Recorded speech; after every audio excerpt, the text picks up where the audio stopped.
Bonsoir à toutes et à tous, ravi de vous retrouver pour ce dernier accès direct de cette première semaine, nouvelle saison. Nous sommes le vendredi 21 septembre 2018. On est ensemble pour 45 minutes d'actualité et de découverte ici en Savoie-Mont-Blanc. Alors au programme, je recevrai monsieur André Munier, le président de la Fédération des chasseurs de Haute-Savoie. Eva Duchamp viendra nous présenter la première saison d'un nouveau théâtre, le Théâtre des Collines. Et en fin d'émission, Camille Copin sera là pour son traditionnel agenda. Mais avant tout ça, les titres du journal avec Victoria. Salut Victoria. Bonjour Seb. Bienvenue pour ce plateau. Merci. Alors, on commence ces titres avec une nouvelle étape pour le CEVA. Oui, effectivement, on est allé voir la grande inauguration, la grande cérémonie ce matin qui avait lieu pour la jonction des rails français et suisses dans le cadre du CEVA. Une étape symbolique pour le chantier de ce TER franco-genevois. Et puis, Savoie-Mont-Blanc Tourisme a réuni ce vendredi matin les acteurs des stations à Paris. Oui, c'était le grand rendez-vous traditionnel pour Savoie-Mont-Blanc Tourisme, ce workshop qui s'est tenu en présence d'une centaine de journalistes et pour présenter principalement les nouveautés des stations du territoire. Merci beaucoup Victoria, on se retrouve tout à l'heure. Quant à nous, on passe à notre première rubrique, c'est la rubrique dans l'actu. Je vous en prie, monsieur Munier, installez-vous. Alors André Munier, bonsoir. Bonsoir. Vous êtes le président de la Fédération des chasseurs de Haute-Savoie. Les chasseurs qui ont fait leur rentrée récemment. Alors on a beaucoup parlé des chasseurs, notamment lors de la démission de M. Nicolas Hulot en tant que ministre de la Transition énergétique. Vous, quelle est votre réaction par rapport à cette démission? Est-ce que vous avez compris ce geste? Écoutez, c'est toujours difficile de comprendre la démission d'un ministre. Je crois que c'est peut-être un certain nombre de choses qui ont contribué à cette démission. Je ne pense pas qu'il faille attribuer essentiellement la démission du ministre Hulot à des problèmes de chasse. Alors, plus globalement, on va parler du projet de réforme de la chasse voulu par le président Emmanuel Macron concernant la réduction de moitié du coût du permis national de chasse. Est-ce que c'est une bonne nouvelle pour les fédérations départementales que vous représentez? Ouais, je pense que déjà c'est une très bonne nouvelle pour les chasseurs puisque le prix national était auparavant à plus de 400 €. Pour la saison 2019-2020, il ne sera que de 200 €. C'était prohibitif, 400 €? C'est-à-dire que c'était prohibitif puisqu'il y avait une part de l'ordre de 200 € qui partait à l'Office national de la chasse, qui est un établissement public, si vous voulez. Donc effectivement, les chasseurs payaient assez cher par rapport. Il y avait une corrélation avec les dégâts de sanglier, des dégâts de gibier, etc. Donc ça nous paraissait excessif, un permis à 400 €. Et donc pour vous, en tant que président de la Pour nous, Fédération... c'est une très bonne chose. Je pense que ça va devenir un sport beaucoup plus démocratique, si vous voulez, et que par ce biais-là, on va augmenter le nombre de chasseurs en France. Et vous n'avez pas la crainte que les chasseurs ne prennent que des permis nationaux? Si vous voulez, je crois qu'aujourd'hui, il y a un consensus qui est établi, puisqu'au niveau national, on a beaucoup travaillé. Aujourd'hui, les fédérations auront des compensations légitimes par rapport à des permis nationaux qui ne se prendront plus au niveau départemental. Je crois que la structure se met en place, qu'il n'y a pas de crainte à avoir à ce niveau-là. Alors, quel regard vous portez justement sur ce projet de réforme de la chasse? Moi, je pose un regard que, jusqu'à maintenant, si vous voulez, nous avions un certain nombre de chasseurs. Je crois que le monde de la chasse évolue. On a aujourd'hui un certain nombre de chasseurs en France qui veulent chasser que quelques week-ends par année. Et ils voulaient pouvoir chasser sur tout le territoire. Et s'ils avaient dû cumuler un certain nombre de permis temporaires, etc., ça leur coûtait beaucoup trop cher et c'était pas facile. Donc aujourd'hui, c'est une réelle simplicité qui est ouverte au monde de la chasse. Alors revenons à des considérations plus locales. Depuis longtemps, à la Fédération 74, vous vous battez pour un partage raisonné des espaces naturels. Oui, je crois que nous sommes dans un département un peu atypique, si vous voulez, en France, du fait que nous avons une évolution démographique qui est extrêmement importante, de l'ordre de 8 à 9% par année, 12 000 habitants de plus. Nous avons une activité touristique sur 2 saisons, ce qui fait que notre nature est énormément fréquentée, j'allais presque dire un peu trop fréquentée. Donc il fallait trouver des consensus pour que tout le monde s'y retrouve. Et nous avons travaillé énormément avec un certain nombre d'associations, notamment les randonneurs, les cyclotouristes, le club alpin, etc., pour essayer de travailler ensemble, de faire en sorte que, si vous voulez, tout le monde s'y retrouve et puisse pratiquer son sport en toute quiétude. En plus de ces signatures de chartes que vous avez signées, vous aviez aussi lancé il y a 2 ans un système de zones de chasse réglementées. Oui, où ça en est? Alors, ça fonctionne très bien, puisqu'il y a maintenant, ça va faire 3 ans, on avait arrêté un certain nombre de zones qui étaient à proximité des zones urbaines, si vous voulez, qui limitaient la chasse à partir du dimanche 11h30. Tout ça s'est très bien passé depuis 2 ans, toutes ces zones sont respectées. Et en plus, nous avons créé une application qui s'appelle Chasse Éco, qui permet à toute personne qui va se promener le dimanche, si vous voulez, de pouvoir analyser s'il y a de la chasse sur ce territoire, quelles sont les zones fréquentées, etc. C'est une application qui est extrêmement utilisée. Alors on a le sentiment qu'il y a de moins en moins de territoires ruraux en Haute-Savoie. Est-ce que c'est une réalité pour vous, les chasseurs? Écoutez, je crois que dans notre département, enfin, même sur tout le territoire, on parle beaucoup d'extension de territoire, de regroupement de territoire. Et il est vrai que nos territoires ruraux ont tendance, si vous voulez, à perdre un peu le pas par rapport aux grands territoires urbains, aux grandes zones urbaines aujourd'hui. Je crois que c'est une forme d'inquiétude en général quand on fréquente la nature et qu'on défend notre ruralité. Et je crois que cette ruralité, il va falloir la défendre parce que effectivement, nous sommes dans un appartement qui est très prisé, que ce soit sur le plan touristique, urbanisation, industrielle, etc. Alors beaucoup de personnes ont du mal à comprendre que la chasse peut aller avec la biodiversité, la défense de la faune, la défense de la flore. Eh ben, j'allais dire, qui est-ce que les premiers acteurs en matière de diversité? Je pense que ce sont les chasseurs. Puisqu'il y a une faune en France, il faut la réguler. On sait pertinemment qu'on ne peut pas laisser se développer la faune comme ça à l'infini. Il faut réguler pourquoi? Pour des problèmes de dégâts agricoles, pour des problèmes de dégâts forestiers, etc. Et je crois que les chasseurs sont les mieux armés. Je dirais simplement que l'activité globale, ne serait-ce que des chasseurs en Haute-Savoie, les coûts économiques, ça représente 27 millions d'euros. S'il fallait demain, et ça c'est ce que représente le bénévolat, s'il fallait payer des agents demain pour établir cet équilibre bio-agro-sylvo-cynégétique, ça serait un peu compliqué. Et la même chose, nous faisons beaucoup de restauration dans les alpages, etc. Tout ça va dans le bon sens. Équilibre, faune, flore et être humain, je vais dire. Vous comprenez qu'il y ait autant de détracteurs? Je le comprends. C'est difficile quand on est président d'une fédération de chasse et chasseurs d'observer qu'on est en détracteurs. Mais moi, je crois surtout aujourd'hui, si vous voulez, c'est que nos principaux détracteurs ne connaissent pas ce que font les chasseurs et ce que fait la chasse sur un territoire. Et c'est en tout cas ce dont nous allons nous employer, nous, dans les prochaines années en Haute-Savoie, pour valoriser tout ce que nous faisons. Le chasseur, ce n'est pas simplement l'homme qui parle le dimanche avec son arme sur l'épaule. C'est bien autre chose au niveau environnemental. C'est ça un des objectifs de la fédération, c'est de faire changer les regards, les mentalités? C'est le premier objectif de la Fédération départementale des chasseurs de Haute-Savoie. Comment s'annonce cette saison qui s'est ouverte là, il n'y a pas très longtemps? Alors, on va dire, en matière de gibier, il y a énormément de gibier parce qu'on a eu une saison qui a favorisé la reproduction, etc. Par contre, l'ouverture a été médiocre. Il fait tellement chaud, si vous voulez, c'est difficile de chasser, même pour les chiens, etc. Et puis, le gibier se réfugie dans les zones humides, etc. Mais comme nous chassons avec des plans de chasse déterminés sur la période de chasse, il n'y a absolument pas péril et tout se passe très bien. Alors, est-ce que vous êtes inquiet ou rassuré quant à l'avenir de la chasse en Haute-Savoie? Notamment par rapport à l'urbanisation, on en a parlé un petit peu tout à l'heure. Je pense qu'un président de fédération est toujours inquiet parce qu'effectivement... Ça fait partie du jeu? Ça fait partie du jeu. Il y a des plans de chasse qui sont importants. Je veux dire que nous, en Haute-Savoie, depuis 7-8 ans, nous avons, grâce à beaucoup d'efforts en matière environnementale, etc., et par des actions périscolaires, etc., fait en sorte que le nombre de chasseurs en Haute-Savoie ne diminue pratiquement pas depuis 7-8 ans. Nous sommes pratiquement une des seules fédérations où le nombre de chasseurs ne diminue pas. Vous êtes à combien aujourd'hui? Aujourd'hui, on est à peu près à 8000 chasseurs. Et je dois dire que chaque année, à plus ou moins 50, on retrouve ce chiffre, si vous voulez. C'est plutôt de bon augure. Par rapport aux autres départements, ça c'est plutôt la fourchette haute? Nous sommes une petite fédération. 8000 chasseurs, nous sommes une petite fédération. La fédération de l'Isère, c'est 4000 chasseurs. On a des fédérations en Aquitaine, c'est 60 000 chasseurs, si vous voulez.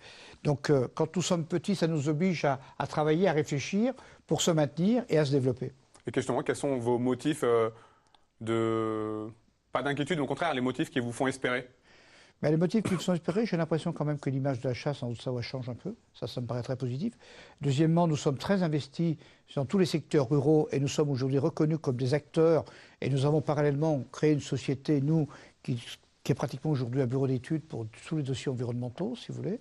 Et puis, on a des écoles de formation, etc. Ce qui me rend aussi très optimiste, c'est que nous avons lancé une formation sécurité il y a maintenant 2 ans. C'était un gros travail. Nous avons été la seule fédération en France à le faire. Et nous avons formé 97% de nos chasseurs. Et ça, c'est une référence au niveau national. Merci beaucoup, André Meunier. Merci de m'avoir reçu. Merci. À bientôt. Au revoir. Allez, on passe à notre revue de presse. On continue le déroulé de cette émission avec Victoria qui est de retour sur ce plateau. Alors Victoria, on a beaucoup parlé du lac d'Annecy, notamment avec toi, tu as fait un sujet, mais il faut savoir que le lac Léman fait aussi beaucoup parler de lui. Et oui, c'est un article de nos confrères du Messager qui évoque cette fois-ci la température du lac. On a parlé beaucoup effectivement du niveau du lac d'Annecy, mais cette météo estivale a aussi un impact sur la température des lacs et donc le lac Léman est environ à 22-23 degrés en cette fin de mois de septembre, ce qui est plutôt inhabituel et qui donne des airs de Côte d'Azur comme on peut le lire aux plages du lac Léman. Un nouveau bouleversement médiatique en Suisse avec RTS qui va peut-être déménager, qui va déménager. Qui va peut-être déménager, effectivement c'est un projet, rien n'est définitif. Tu connais peut-être la fameuse tour RTS à côté de la patinoire des Vernets à Genève.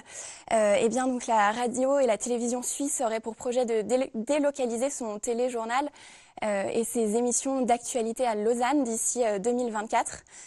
Donc c'est un article que j'ai pu lire dans le Dauphiné libéré. Et le Conseil d'État regrette ce projet de départ puisque ce n'est pas le premier média qui a quitté la capitale du canton ces derniers temps, puisque la Tribune de Genève avait également déménagé à Lausanne. Quant à moi, je veux parler d'un refuge, un refuge autonome. C'est un reportage de nos confrères de France 3. Ça se passe en Savoie, au col du Palais. Depuis 3 ans, les randonneurs qui utilisent le refuge du Palais bénéficient d'une électricité renouvelable, quelles que soient les conditions météo, grâce à un stockage d'énergie par hydrogène. Alors comment ça fonctionne? C'est un prototype de pile à hydrogène qui stocke l'énergie, qui est produite par les panneaux photovoltaïques installés sur la façade, les panneaux photovoltaïques qu'on voit sur cette image. Et ce système permet de tenir au moins 10 jours, puisque l'hydrogène est ensuite transformé en électricité. C'est un procédé c'est une première en Europe, ça aura coûté 200 000 €. Et le principal avantage de cette invention, aucune émission de gaz à effet de serre depuis 3 ans. Et puis un Boeing, une histoire assez rocambolesque. Ça se passe en Suisse, chez nos confrères suisses, enfin chez nos collègues suisses. C'est un reportage de L'Aimant Bleu. Le Boeing privé du président de la République de Guinée équatoriale est cloué sur le tarmac de l'aéroport Cointrin à Genève. La raison, un impayé de 90 millions d'euros du président Teodoro Obiang Nguema envers l'opérateur Orange, qui a obtenu sa saisie sur le sol suisse. Aujourd'hui, c'est le statu quo. Et rien ne bouge à cause d'une bataille judiciaire sans fin. Et un député, Christo Ivanov, un député UDC, donc plutôt à droite, s'en est récemment ému, puisqu'il faut rappeler que le maintien au sol de cet avion a déjà coûté 256 000 francs suisses de frais de maintenance. Donc 256 000 francs suisses qui sont payés par les impôts, donc par les Suisses. Il faut savoir que donc, le contribuable suisse est donc un des principaux perdants de ce bras de fer. Et on saura, quand la justice aura donné le vainqueur, là, il y aura soit l'État suisse, soit la compagnie Orange qui devra vraiment sortir le porte-monnaie. Merci Victoria. Merci tout à l'heure toi, pour Seb. la fin du JT. On prend la direction de Cluse à présent pour un Skype avec monsieur Jean-Philippe Masse, le maire de Cluse. Bonsoir, est-ce que vous m'entendez? Oui, parfaitement, bonsoir. Alors, monsieur le maire, votre ville accueillera ce samedi les stars du Energy Music Tour, la plus grande tournée musicale européenne et gratuite. Oui, tout à fait. C'est une chance énorme que nous avons à Cluse cette année. Nous avons lancé une candidature au mois de juin pour être retenu très très vite. Et écoutez, c'est une première. Pourquoi pas à Cluse? C'est une surprise. Vous attendiez en faisant acte de candidature? Ah bah écoutez, on aime relever les défis, ça a été un sacré défi, on peut jamais s'attendre à quoi que ce soit, je veux dire, mais en tout cas notre dossier était bien ficelé, on voulait vraiment avoir un concert pour les jeunes et les familles, c'est ce qui nous manquait sur la vallée, bah écoutez, on l'a et on va faire une belle fête. C'est un sacré coup pour votre commune? C'est un sacré coup avec un P ou avec un T, je sais pas, avec un P c'est sûr, avec un T on sait quoi faire, on sait quoi gérer, on sait comment gérer, mais en tout cas pour la vallée et le territoire, c'est un sacré coup avec un P tout à fait, oui. Alors on voit la scène installée juste derrière vous, donc le rendez-vous sera donc fixé sur le parking du Parvis des SR. Est-ce qu'on sait combien de personnes vous attendez? Bah écoutez, 10 000 personnes, ce serait déjà très très bien. On aura battu, je veux dire, le record de manifestation sur Cluse. On prévoit jusqu'à 15 000. Donc voilà, venez nombreux. Je sais qu'effectivement, il y a eu beaucoup de communication cette semaine et les semaines précédentes. On a la chance d'avoir un plateau très varié. Donc on a de quoi accueillir tout le monde. Justement, en parlant du plateau, donnez-nous quelques noms, là, des têtes d'affiche que le public pourra écouter ce samedi. Alors, on aura Jennifer, Aya Nakamura, l'artiste, Offenbach, Jérémy Frérot, Offenbach, je l'ai dit déjà, mais Divaphone, les Apache, voilà, il y en a encore, il y en a une douzaine d'artistes qui viennent, je ne veux pas les froisser, mais en tout cas, c'est du beau plateau. Alors avec cet événement, Cluse montre son attachement à la musique et à la culture. Musique, culture et musique pour tous. On a 2 scènes sur Cluse où on a différents publics qui viennent toute l'année. On n'avait pas de gros événements pour la jeunesse, voilà, c'est fait. Maintenant, voilà, tout le monde attend avec ça avec impatience. Merci beaucoup, monsieur le maire. Et bon concert, du coup. Merci bien. Au revoir. Allez, on passe à notre deuxième rubrique du jour. C'est la rubrique culture avec Eva Duchamp. Je vous en prie, installez-vous. Vous êtes la toute nouvelle directrice d'un nouveau théâtre, le Théâtre des Collines. Déjà, quelques mots sur ce théâtre, fruit d'une fusion. C'est ça. Le Théâtre des Collines est en effet un nouveau théâtre sur le territoire, mais il s'appuie sur 2 théâtres qui existent depuis presque 20 ans. Puisque c'est une fusion entre la salle de spectacle Rabelais à Mété et puis le théâtre Renoir à Crangevrier. C'était 2 théâtres municipaux qui, avec la fusion de communes, ont décidé de fusionner aussi pour suivre le mouvement et s'adapter davantage à ce nouveau territoire. Qu'est-ce qui vous a poussé, enfin en tout cas, qu'est-ce qui a poussé les 2 entités à fusionner ? C'était venu assez naturellement en se disant que sur ce territoire qui comptait désormais 130 000 habitants, il fallait réfléchir à une offre différemment présentée, différemment constituée. Que ces deux théâtres municipaux qui étaient quand même de taille plutôt modeste en termes d'équipe allaient être plus forts en termes de communication, en termes de lisibilité pour les publics, pour les spectateurs, en termes de services qu'on pourra offrir. Et du coup, on a proposé ce projet-là aux élus d'Annecy et ils nous ont suivis avec plaisir et le démarrage se passe très bien. On sait que c'est un petit peu la tendance du moment, hein, les salles de spectacle qui fusionnent. On s'est renseigné un peu au niveau des théâtres municipaux. Il n'y a pas beaucoup d'exemples de précédents. En tout cas, quand on a avancé sur le travail, on avait un petit peu l'impression de défricher les choses, mais c'était passionnant. Ça continue encore à être passionnant. Alors, c'est forcément une saison particulière, une toute première saison? Oui, tout à fait. C'est la première saison où le public se retrouve avec cette offre importante en ce qui nous concerne, parce qu'ensemble, les deux saisons constituées rassemblent près de 80 spectacles et propositions. Donc notre programme, c'est quand même une petite bible. Il y a beaucoup de spectacles de différents genres. On a souhaité garder au Rabelais la couleur artistique qui était habituelle, c'est-à-dire la chanson, l'humour et le jeune public. Et puis au Théâtre Renoir, davantage l'art du mouvement, nouveau cirque, danse, etc., les spectacles familiaux, et aussi on se retrouve sur le jeune public. Donc c'est à la fois une saison qui est particulière, mais à la fois une saison qui retrouve ses marques pour que les habitués s'y retrouvent également. Est-ce que les spectateurs, les habitués, est-ce que ça va changer quelque chose pour eux, le fait qu'il y ait maintenant un seul théâtre, mais encore deux salles? Alors, ça ne change pas énormément. Ça change en mieux parce que la communication est plus simple à trouver. On n'a plus qu'un seul programme avec la totalité des propositions. On a un seul site web unique qui permet d'acheter des places pour la totalité des spectacles. On a désormais 2 points de vente pour les publics. L'offre s'élargit, ça va vers le mieux. Vous l'avez dit, 80-90 spectacles de prévus, j'imagine qu'il y aura de tout? Exactement. Il y a vraiment à la fois une offre qu'on pourrait appeler de tendance nationale, des artistes reconnus qui tournent dans toute la France. On a aussi un travail particulier sur le défrichage d'artistes régionaux, sur l'aide à la découverte. Et puis on a aussi des compagnies locales avec qui on travaille, notamment des compagnies en résidence, avec qui on construit des projets dans la durée et dans le temps pour pouvoir leur permettre de créer des spectacles, d'offrir des actions culturelles. Bien évidemment, la saison, c'est des spectacles, mais c'est aussi des actions culturelles. On aura aussi des festivals, oui, il y a de tout. En plus des spectacles, pas mal d'événements, j'ai noté, et de festivals qui vont avoir lieu. C'est ça. On a en effet 6 festivals, ce qui est considérable. On ouvre la saison d'ailleurs dans 3 semaines avec le festival Attention les Feuilles pour la 18e édition du 5 au 14 octobre avec donc une offre en chansons et musique actuelle, chansons actuelles, chansons contemporaines, chansons françaises sur différents lieux. Donc il y en aura au Rabelais, il y en aura dans différents lieux de la ville. On va jusqu'à Rumilly, au Brise-Glace. C'est véritablement un festival qui rayonne. On aura ensuite en décembre un festival autour de l'humour, la semaine de l'insolence. On a des images là à l'écran sur le grand écran, ça permet d'avoir un petit avant-goût. Un petit avant-goût de tout ce qui sera présenté. Oui, on voit aussi des spectacles de danse, pas mal, des spectacles de théâtre, en effet. Donc après la semaine de l'insolence qui est autour de l'humour au mois de décembre, en février, on a le festival Région en scène qui permet de découvrir des artistes émergents. On aura aussi, j'ai oublié en décembre, une manifestation qui s'appelle Autour des enfants. Sur laquelle collaborent Banlieue Nationale, l'Auditorium et le Théâtre des Collines et plein d'autres partenaires, des cinémas, des bibliothèques, des MJC pour offrir une offre variée au public et aux spectateurs et aux enfants et aux familles.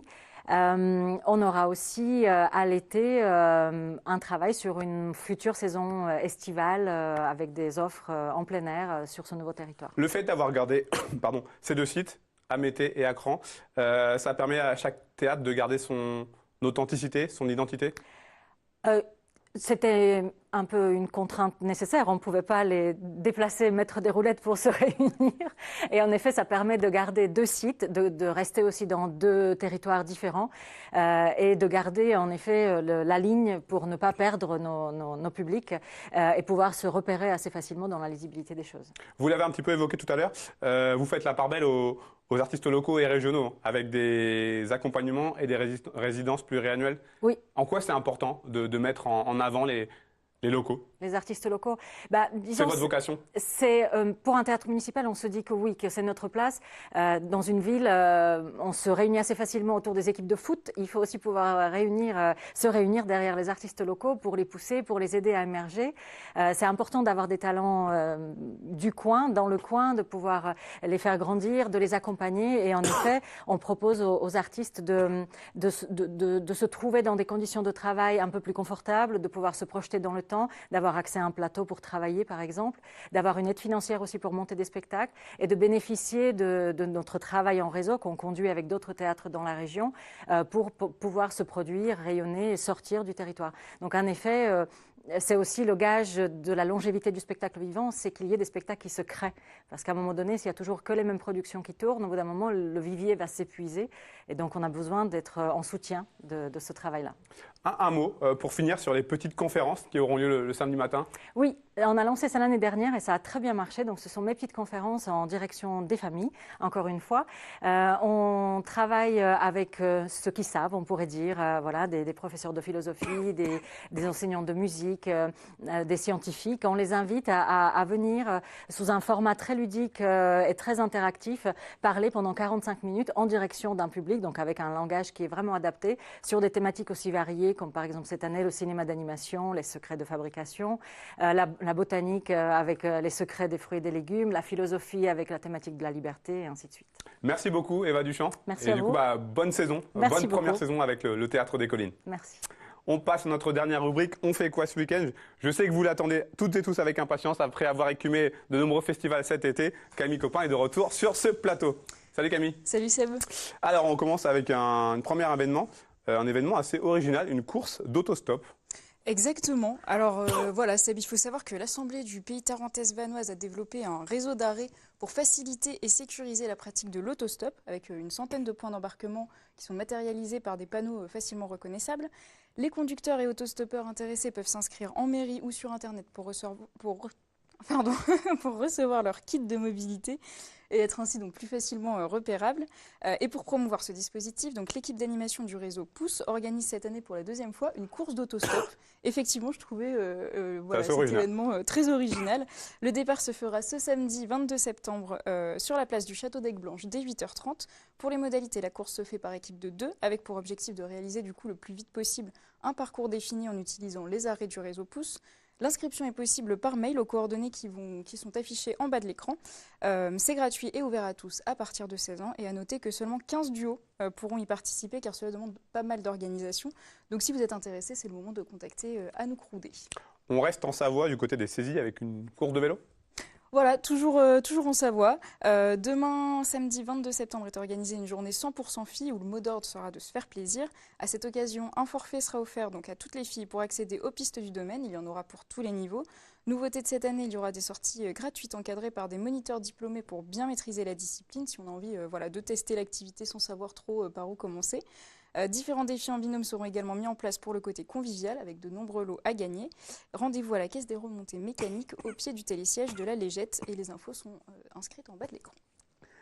Annecy accueille un championnat de cyclo-mécanique. Voilà, puisqu'on parle de vélo, je te propose cette fameuse coupe Sheldon Brown à Annecy ce dimanche 23 septembre. Donc qu'est-ce que c'est? C'est la 3e édition du championnat de cyclo-mécanique organisé par Roule & Co. Le principe est simple. En 5 heures, par équipe de 5 personnes maximum, l'objectif c'est de redonner vie à une épave de vélo, tout simplement, qui est destinée à la casse. Évidemment, à la fin, il faut bien entendu que le vélo soit beau, mais aussi qu'il roule. Donc pour y participer, rendez-vous à l'atelier de Roule & Co à Crangévrier Annecy ce dimanche à 10h. Et sachez que si vous n'y connaissez rien en mécanique, mais que vous souhaitez acquérir l'un de ces vélos, ils seront en vente à partir de 16h le jour même. De la gastronomie au programme. Voilà, ça t'aura pas échappé, Seb, je sais que t'es un m'intéresse. gourmand. C'est la fête de la gastronomie, du coup, dès aujourd'hui jusqu'à dimanche. C'est un rendez-vous annuel qui met en avant les spécialités culinaires françaises et notre savoir-faire dans toute la France. Je fais un focus aujourd'hui sur les villes de Rumilly et Choisy qui nous ont contactés pour donner plus de détails sur leur programme. À Rumilly, le restaurant Le Cassoton vous invite donc demain samedi 22 septembre dès 10h sur la place Sainte-Agathe pour des démonstrations culinaires, des conférences et des rencontres avec différents producteurs régionaux. Et à Choisy, ce sera un programme similaire. Vous serez invité à la salle des fêtes de 9h à midi pour des ateliers création avec le chef sushi Eric Tikana. Certains pourront y participer et mettre la main à la pâte, les autres pourront observer les gestes précis du chef et en apprendre plus sur la fabrication des sushis. Donc vous en avez beaucoup plus à retrouver aussi sur le site affiché en bas de votre écran. Et on termine avec 2 événements auxquels tu vas participer. C'est ça. Alors ce mercredi 26 septembre auront lieu des manifestations sportives donc en Savoie et en Haute-Savoie pour soutenir le handisport et permettre de financer l'achat de matériel sportif. En Savoie, vous pourrez courir au stade d'athlétisme de Chambéry de 8h à 19h. C'est la 2e édition cette année. En 2017, 1239 personnes avaient chaussé leur basket pour soutenir cette cause. En Haute-Savoie, c'était plus de 9300 personnes qui avaient joué le jeu l'année dernière avec un peu plus de 47 km parcourus sur la piste du Parc des Sports à Annecy. Cette année, vous pourrez donc y courir de 8h à 20h. Chaque participant réalise en fait à son rythme la plus longue distance sans limite de temps. Les performances de chacun s'additionnent et des partenaires s'engagent financièrement pour soutenir cette action. Vous pouvez également, si vous le souhaitez, faire un don de manière personnelle. C'est donc voilà, un appel à tous les scolaires, étudiants, clubs de sport, entreprises, tous ceux qui veulent y participer. On profite d'un petit moment dans sa journée et on va courir pour participer à ce bel événement. Donc moi, j'y serai effectivement du côté d'Annecy ce mercredi pour vous faire vivre tout ça en direct. Et puis un dernier petit mot de course à pied, Seb, je ne peux pas m'en empêcher. Hein. Voilà, pas très loin d'ici, à quelques mètres seulement des locaux de 8 Mont-Blanc. Ce sera la 2e édition de l'EMT Run dimanche prochain, le 30 septembre. Il y a 2 formats de courses qui sont organisés, une course de 10 km, une course de 5, au profit des écoles d'Épagny et Tessy. Un joli parcours dans une très très bonne ambiance. J'avais pu le faire l'année dernière, j'avais adoré, donc j'y retourne cette année. Et puis toutes les infos et les inscriptions se passent sur emtrun.fr. Permets-moi, Camille, de te remercier et de te féliciter pour ton 10 km. Les 10 km d'Annecy de la semaine dernière. Tu restes avec moi ou tu pars en régie, c'est comme tu veux. On va accueillir Victoria qui est de retour pour le rappel des titres. Alors Victoria, on va y aller en Suisse puisqu'on va parler du chantier du CEVA qui avance. Oui, tout à fait. Ce matin avait lieu une grande cérémonie à l'occasion de la jonction des rails franco-suisses, une étape symbolique pour ce TER franco-genevois. Et puis direction Paris ensuite pour le workshop de Savoie-Mont-Blanc Tourisme.